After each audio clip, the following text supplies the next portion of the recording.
El Evangelio de San Juan, en el capítulo 20 que nosotros leímos, narra lo que sucedió aquel primer día de la semana cuando nuestro Señor resucitó de entre los muertos.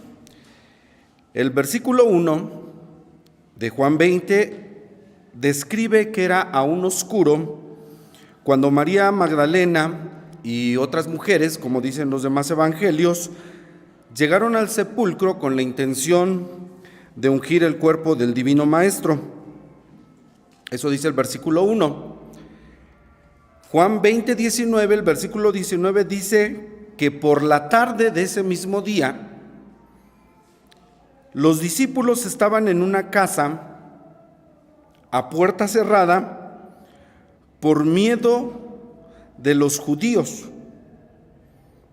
cuando de pronto, dice la Escritura, que Jesús se puso en medio de ellos, les saludó, como ellos estaban acostumbrados, con el tradicional shalom, paz a vosotros. Dice el relato de Juan que les mostró las manos, las heridas, les mostró su costado, es decir, se tuvo que levantar la ropa para que viesen la herida que el Señor tenía, las cicatrices que el Señor tenía en su cuerpo. Les muestra su costado. Dice también que sopló sobre ellos y les dijo: reciban el Espíritu Santo. Suceden cosas por la mañana, suceden cosas por la tarde, menciona Juan en este mismo capítulo 20. Y cuando esto sucede por la tarde, cuando el Señor los saluda, les muestra las heridas, les muestra su costado, sopla sobre ellos, los saluda, versículo 24 dice de Juan 20 que Tomás el Dídimo, esto se traduce como el gemelo, no estaba con ellos aquel día. Así dice el versículo 24. Tomás no estaba con ellos. Y esto me hacía reflexionar un poco, y quiero compartirlo con ustedes, de cuánto nos podemos perder por no estar presentes en el momento cuando el Señor tiene que manifestarse, ya sea en un culto, en una reunión, ¿sí? Alguna ocasión escuché a alguien decir: pues no te perdiste de mucho. Y recordaba esas palabras y cómo decir que no te perdiste de mucho cuando no viniste a un culto, cuando no estuviste. ¿Saben de qué se perdió Tomás? De la presencia de Jesús, por no estar. Y el Señor está en cada culto. Haya mucha gente o haya poca gente. El Señor redujo esto a un grupo reducido de 3 personas. Dice: donde estén 2 o 3 congregados en mi nombre, dice el Señor, yo estoy ahí. Entonces, cuando hay un culto con 3 personas, nadie debería de decir o expresarse: no te perdiste de mucho. Te perdiste de la presencia de Dios, que es lo más importante, ¿sí? De eso. Y eso les digo que venía a mi mente porque dice aquí que Tomás el gemelo, el Dídimo, no estaba. Y pues, lástima por los que no están, porque se pierden de la presencia del Señor. Él no estaba presente. Y también pensaba yo en lo siguiente: ¿de cuánto nos perdimos en tantos cultos que no estuvimos durante la pandemia? Y no hablo de este templo, no hablo de esta congregación, no hablo de esta iglesia, hablo en general de todos los templos que se cerraron, donde no hubo cultos, donde no hubo, de verdad hubo templos completamente cerrados, sin la capacidad de una transmisión, sin la capacidad de una reunión por Zoom o por alguna otra plataforma, sin nada de eso. De verdad, hermanos, hay gente que durante los 3 años de pandemia se perdió de mucho. Y yo pensaba en esto, ¿no? Cuando leo en el Evangelio que dice que Tomás el Dídimo, el gemelo, no estaba cuando Jesús se manifestó a los discípulos aquella tarde, aquel domingo, aquel primer día de la semana. Él entonces no está y se perdió de la presencia del Señor en ese momento. Y bueno, ¿de cuánto nos hemos perdido nosotros? Esa es la reflexión.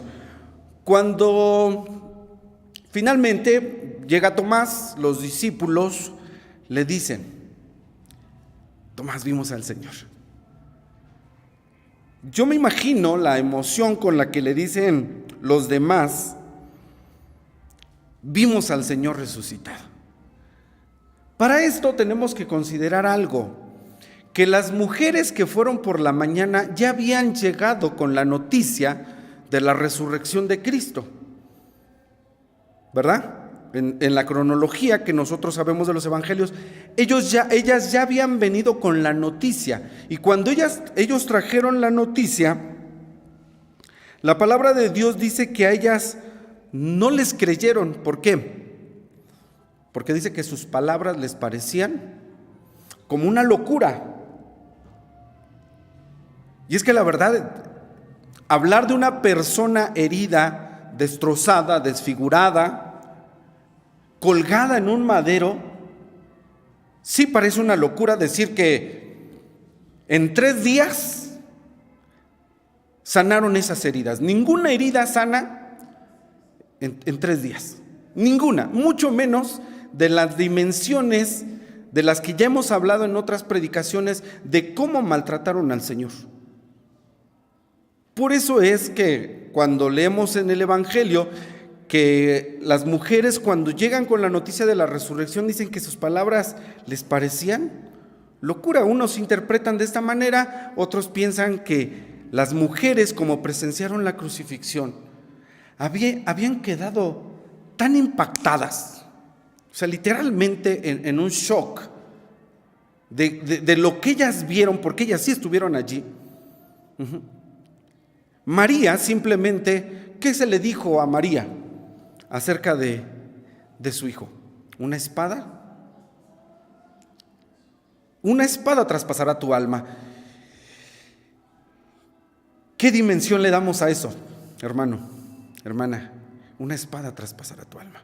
Yo no sé cuál haya sido tu pena, tu herida, tu dolor más grande que hayas sentido, porque sí se siente. Hemos tenido penas y la verdad es que sí duele el corazón, ¿no?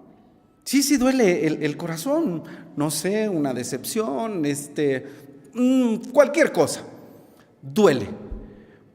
Pero que una espada traspase el alma, ¿alguien quiere explicarlo con sus propias palabras? Hermanos, esto no tiene explicación. Entonces, cuando las mujeres dicen, ha resucitado, dijeron, no, pobres, están locas. Están en shock, quedaron tan impactadas que esto no es posible.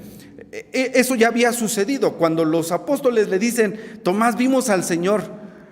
Tomás se rascó la cabeza y ¿qué dijo? Dice, bueno, si yo no meto mis dedos en el lugar, fíjense, en el lugar de los clavos, vean ese texto. Si yo no meto mis dedos en el lugar de los clavos y mi mano en su costado, ¿qué dijo Tomás? No creeré. Hermanos, detalle de la Escritura.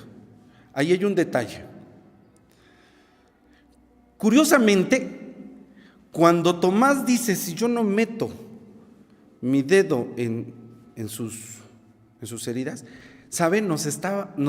La Biblia nos está revelando, allí está implícito, la medida que tenían los clavos con los que crucificaron al Señor. El calibre de los clavos que traspasaron las manos de Jesús. La historia, la arqueología dice, este es un dato interesante, investigando encontré este dato, que los clavos que utilizaban para estas ejecuciones los romanos medían, díganme un número, centímetros,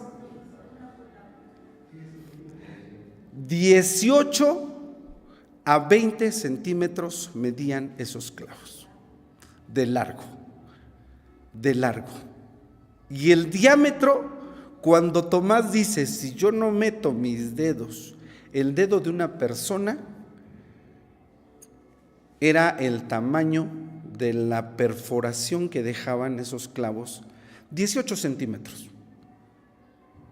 18. Hay una pequeña discrepancia, pero no, un dato que me pareció más seguro, lo leí, 18 centímetros. Una cuarta son 20, los judíos llamaban palmo mayor a esto, lo que nosotros le llamamos una cuarta, le llamaban palmo mayor. Palmo menor era esto. Esto es un palmo menor en las medidas de los judíos, esto es un palmo mayor. Y en mi mano miden 20 centímetros. Las manos de Franz Liszt, un músico, estaban como por acá así. Alcanzaba, Ari va a entender esto, no alcanzaba la octava, alcanzaba 12 teclas del piano. Bueno, de lo que hoy nosotros llamamos piano, el clave. Eso medían los clavos. Y cuando Tomás dice, y si yo no meto mi mano en su costado, dice Tomás, yo no le creo, yo no les creo. ¿Cómo es posible? 3 días del viernes, no. ¿Cómo dicen que lo vieron? Ahora, otro detalle, allí implícito en el mismo texto, cuando dice, si yo no meto mis dedos en sus heridas y mi mano en su costado, la lanza de los romanos, ¿sí?, cuando perforaban un cuerpo, ¿sí?, si ustedes me preguntaran de qué lado perforaron al Señor, es fácil, porque al estar colgado en la cruz, lo picaban por debajo de las costillas, precisamente para llegar y con la lanza destrozar el corazón de la persona crucificada. Y la herida que dejaba la lanza era suficiente para que cupiese la mano de una persona.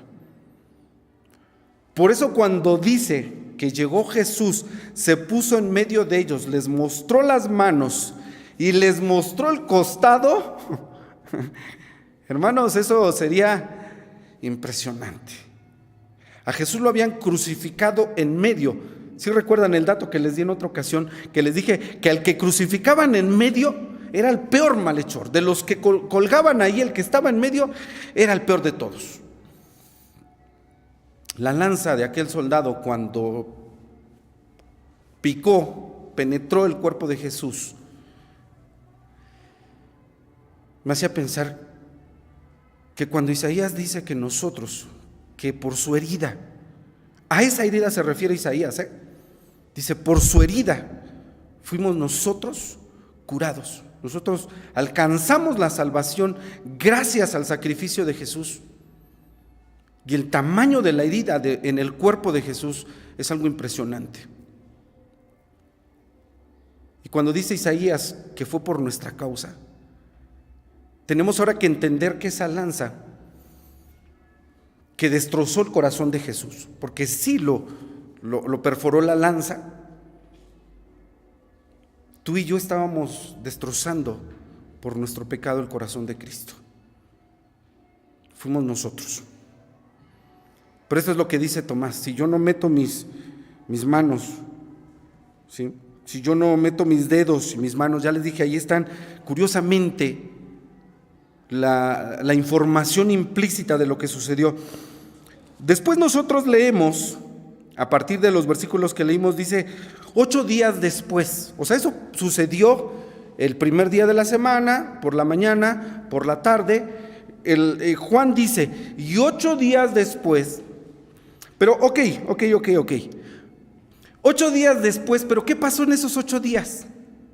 ¿Se han preguntado ustedes qué pasó? Bueno, ¿qué pasó en esos 8 días? ¿Nunca se han preguntado qué sucedió? ¿Cómo los demás apóstoles debatían el tema? Decían, ya vimos al Señor. Otros 2 que iban a Emaús, se les apareció también y vinieron a platicar. Y era el tema del que hablaban. El Señor está vivo. ¿No se han preguntado ustedes, ¿y dónde estaba el Señor? ¿Estaba en Betania? Porque nosotros leemos la frase 8 días después. Bueno, ¿qué hay en esos 8 días? ¿Dónde estaba el Señor?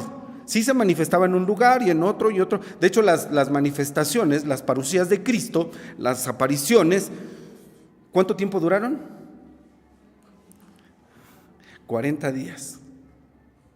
Y el Señor se manifestaba en distintos lugares, en distintas personas. Pablo dice inclusive que también a un grupo de más de 500 hermanos reunidos se les manifestó el Señor, y todos comprobaron, todos constataron que la resurrección era una realidad, ¿no? Esa tarde cuando Tomás no estaba, ¿dónde estaba? ¿Qué andaría haciendo que dice que Tomás no estaba? Las mujeres ya lo habían visto. Ya mencionamos Lucas 24:11, que no les creían a ellas porque pensaban que era una locura. El shock que había impactado las imágenes de lo que habían visto era algo tan fuerte. Pero miren, había un rumor. ¿Cuál era el rumor? Porque esto pasa en los 8 días. ¿Qué se rumoraba? 8 días, ellos encerrados por miedo de los judíos. ¿Qué se rumoraba?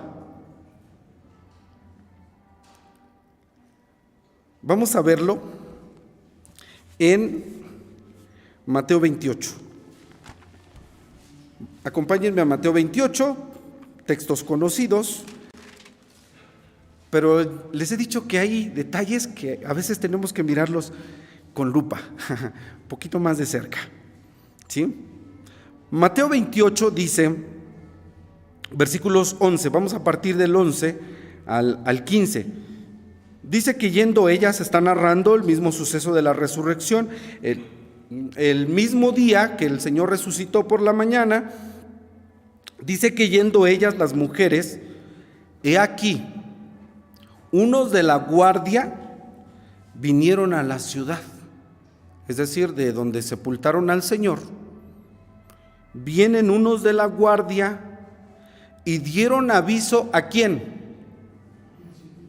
Bueno, estos señores aparecen por todos lados, los príncipes de los sacerdotes, Anás y Caifás. La guardia romana viene a la ciudad y llegan a los príncipes de los sacerdotes. No fueron con el pretor, no fueron con Poncio Pilato, es una guardia romana que llega a la casa de los príncipes de los sacerdotes. Y comienzan a decir todas las cosas que habían acontecido. Vamos despacito. 12. Rápidamente juntan los ancianos. Dicen, los ancianos es el consejo del Sanedrín. Les dieron mucho dinero a los soldados. Mucho dinero. 30 piezas de plata le dieron a Judas. ¿Cuánto le habrán dado a los soldados de esa guardia? Y les dijeron, ya todo el concilio acordó esto, ustedes van a decir, ese mismo día, no pasaron 8 días, en ese día, y ustedes saben cómo las noticias corren de rápido, ¿verdad? Ustedes van a decir que sus discípulos vinieron de noche y le hurtaron porque ustedes se quedan dormidos. Una guardia romana no tenía por qué dormirse. Pero les dieron dinero. Ustedes digan esto, digan que los discípulos vinieron. Ese es el rumor. Dice 14, y si esto fuera oído del presidente de Poncio Pilato, no se preocupen, nosotros lo vamos a persuadir y a ustedes los haremos seguros, porque si decían que se quedaron dormidos era muerte segura para ellos. Pero este era el rumor. Dice versículo 15, y ellos, los de la guardia, tomando el dinero, hicieron como estaban instruidos.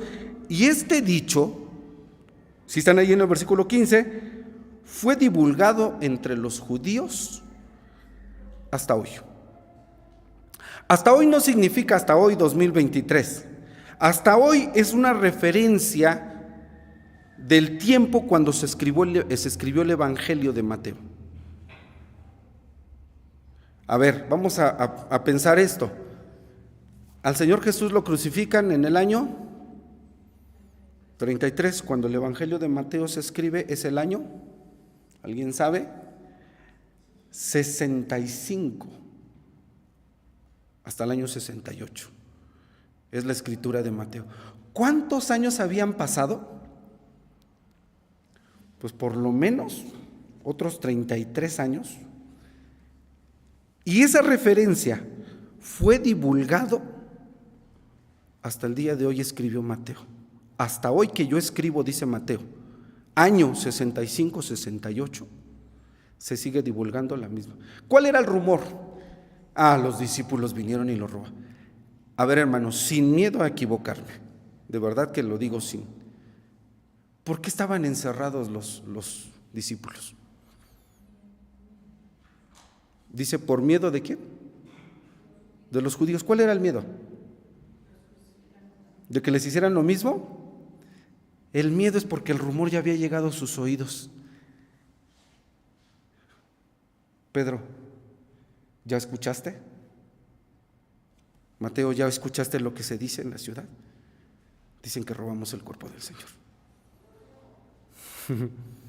Estaban cerrados, a piedra y lodo. ¿Por qué el miedo? O sea, cuando nosotros leemos en Juan que dice que estaban en una casa a puerta cerrada por miedo de los judíos, bueno, ¿cuál es la razón del miedo? Pues el que nada debe, el rumor de estos soldados que fueron con los príncipes de los sacerdotes, los sobornaron. Y vean la facilidad con la que los príncipes de los sacerdotes dicen: ustedes digan esto, miren, aquí está el dinero. Si de esto se entera el pretor, dice el presidente, no se preocupen, nosotros los hacemos seguros. ¿Quién pidió la guardia romana sobre el sepulcro de Jesús? ¿Quién la pidió? A ver, vean Mateo 27, 63. ¿Quién la pidió? ¿Pilato? No. Dice aquí, a ver, 27:63 de Mateo. Bueno, voy a leer el 62. Y el siguiente día, que es después de la preparación, es decir, después del sacrificio de Jesús, al siguiente día, el sábado, se juntaron los príncipes, otra vez los príncipes de los sacerdotes. Bueno, estos señores aparecen por todos lados, y los fariseos a Pilato. Ese es el 62. 63, diciendo, fueron los príncipes de los sacerdotes, fueron a Pilato y le dijeron, a ver, lean ahí, ¿qué dice? Señor, nos acordamos que aquel engañador dijo, a ver,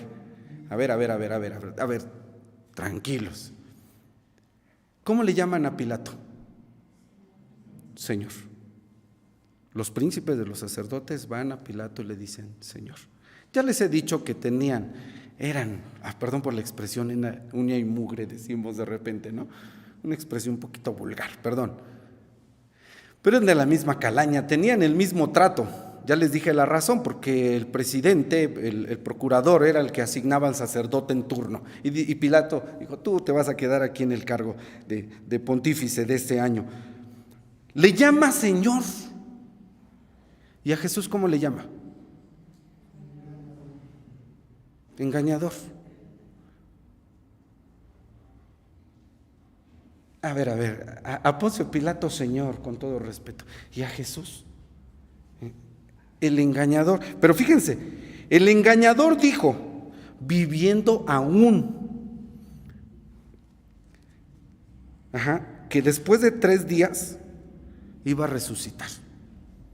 Eso dijo el engañador, dijo el príncipe de los sacerdotes. Yo les he dicho que vigilaban a Jesús Lo tenían bajo la lupa. Sabían dónde andaba, sabían qué decía, sabían de que Jesús dijo: en 3 días resucitaré.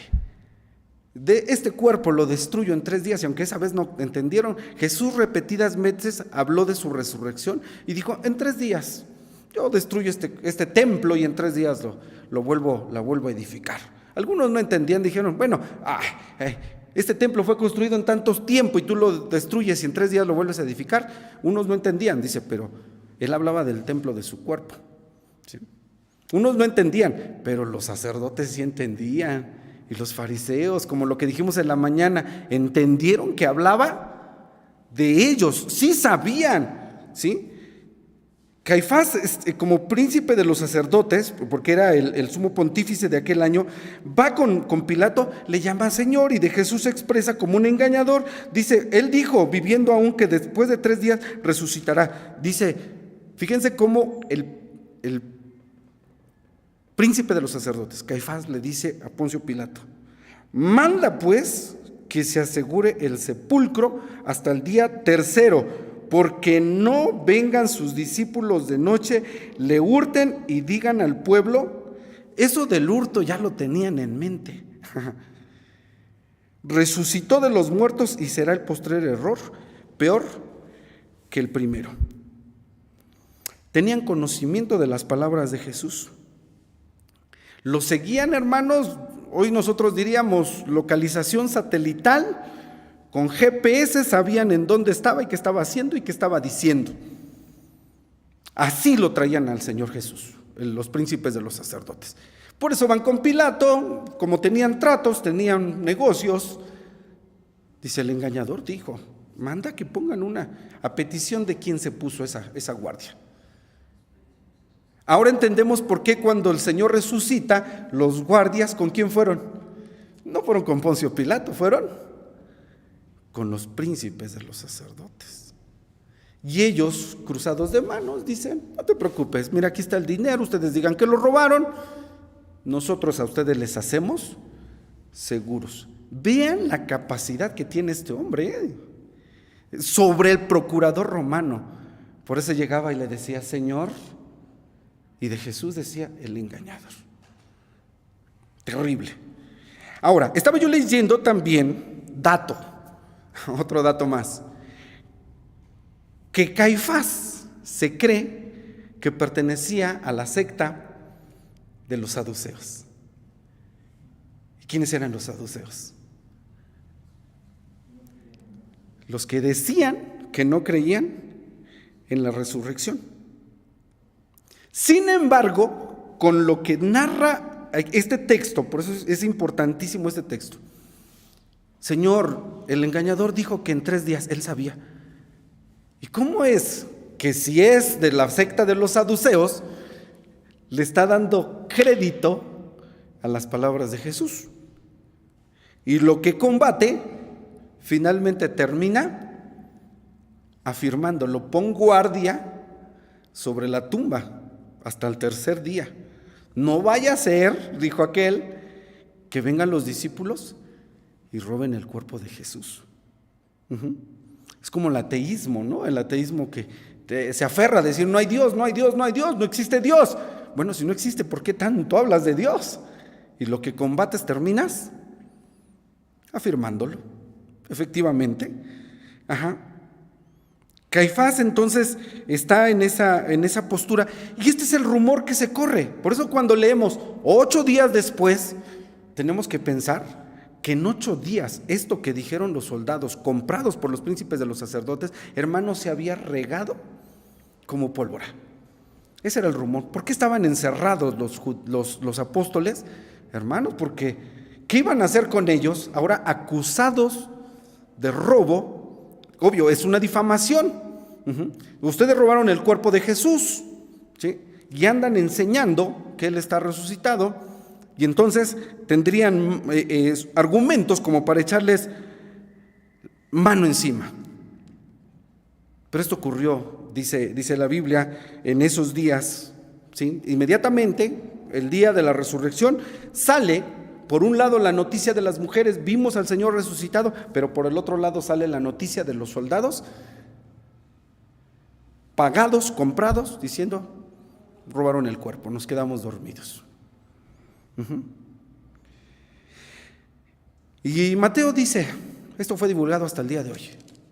Hermanos, ha habido durante los años, durante los siglos, controversias acerca de la resurrección de Jesús. Para los tiempos de Pablo, años después, dice Pablo en 1 Corintios 15:12, ¿cómo dicen algunos que no hay resurrección? Si Cristo no resucitó, si no hay resurrección, entonces Cristo no resucitó de los muertos, y si Cristo no resucitó de los muertos, pues entonces es vana nuestra fe.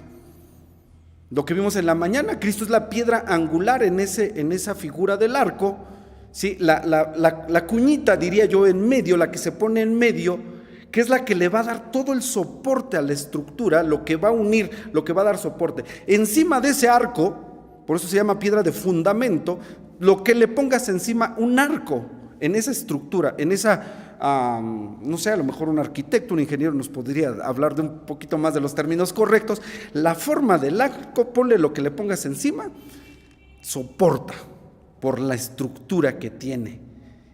Y Cristo es la piedra ahí. La resurrección de Cristo lo hizo esa piedra angular. ¿Cómo dicen algunos que no hay resurrección? Y pasaron los años y la gente seguía con dudas acerca de la resurrección de Cristo. El rumor fue demasiado fuerte, esos rumores de maldad, pero finalmente la luz y la verdad de la resurrección de Cristo tenía que resplandecer. Como dice la frase, la luz en las tinieblas resplandece. Y el mismo apóstol Pablo, cuando escribe, por ejemplo, la carta a los Gálatas, capítulo 1, versículo 7, habla, Gálatas 1:7, habla de algunos, dice Pablo a los hermanos de Galacia, dice, hermanos, algunos os inquietan y quieren pervertir el evangelio de Cristo. Fíjense, para este tiempo, cuando Pablo escribe la epístola a los Gálatas, dice, hermanos, hay gente que quiere pervertir el evangelio de Cristo. La Nueva Traducción Viviente dice, pretenden distorsionar el evangelio, porque el rumor era tan fuerte. Unos decían una cosa, unos decían otra, pero finalmente decía la luz de la resurrección de Cristo tenía que brillar en medio de las tinieblas. Segunda Timoteo capítulo 2, versículos 17 y 18 habla de dos hombres que ustedes, yo sé que han escuchado sus nombres, Himeneo y Fileto. Vamos a este texto. Vean cómo distorsionaban la fe, vean cómo el tema de la resurrección de Jesús, 8 días después y años después, tenía tantas controversias, había causado tantas controversias y había tanta gente opositora, distorsionando el evangelio. Himeneo y Fileto, 2 Timoteo 2, 17 y 18. Dice, y la palabra de ellos, esto es terrible. La palabra de esos hombres, dice, carcome como gangrena. Fíjense, hay palabras que carcomen como gangrena. Dice, de los cuales es Himeneo y Fileto. 18.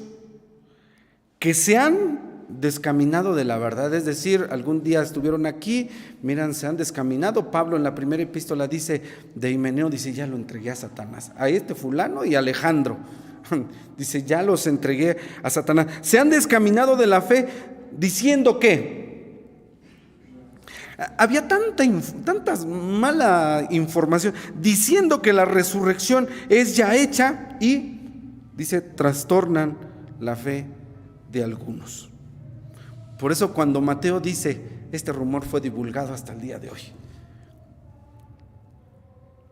Ya han pasado años y han pasado siglos, hay gente que sigue cuestionando de que si nuestro Señor, nuestro glorioso y maravilloso Señor, está resucitado.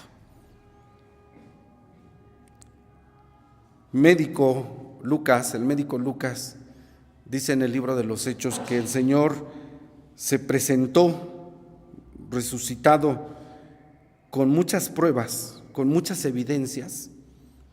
Hay una palabrita allí, dice, que eran pruebas indubitables. No dejaban lugar a dudas. Que un médico, como médico legista, esté certificando que Jesús está resucitado, hermanos, esto también era un testimonio de mucho peso. Pero había mala información, había gente distorsionando el evangelio, había gente cuyas palabras carcomían como gangrena, ¿sí? Pero la resurrección de Cristo, con todas las evidencias que nosotros pudiéramos presentar, un sepulcro vacío, etcétera, etcétera, todo es indubitable, no deja lugar a dudas. Pedro, Hechos 2:32, voy concluyendo la exposición de la palabra, dice Hechos 2:32, Pedro dice, a este Jesús resucitó Dios, de lo cual todos nosotros somos testigos. La verdad resplandeció en medio de las tinieblas. Por un lado decían, los apóstoles lo robaron. Pedro dice, no, a este Jesús Dios lo resucitó de los muertos. Nosotros somos testigos de ello. Pablo, Gálatas 1:11 dice, el evangelio que predico yo no es según hombre. No se basa en un simple razonamiento humano. Pablo dice, no. El Señor resucitado se presentó a Cefas, después a los 11, después a un grupo así de mujeres y después a más de 500 hermanos en 1 Corintios. Dice, y por último, como a un abortivo, dice, me apareció a mí. Yo mismo soy testigo, Pablo. Dice, y hermanos, dice, es sorprendente cómo algunos trastornan la fe, cómo ustedes, me sorprende que en tan poco tiempo se estén dejando corromper. Dice, el evangelio que yo predico no se basa en un simple razonamiento humano, no es de hombre. Y Juan dice, lo que hemos visto y oído, tocante al verbo de vida, eso os anunciamos. Queridos hermanos, el Señor está glorioso, resucitado, por eso es la piedra principal del ángulo. Y este capítulo 20 que leímos hoy de Juan en estos versículos, dicen versículos 30 y 31, y con esto concluyo. También hizo Jesús muchas otras señales en presencia de sus discípulos que no están escritas en este libro, dice Juan. Estas, empero, están escritas para que creáis que Jesús es el Cristo, el Hijo de Dios, y para que creyendo tengáis vida eterna. Jesús ha resucitado. Aleluya. La gloria a su nombre. Que Dios nos bendiga, hermanos. Amén.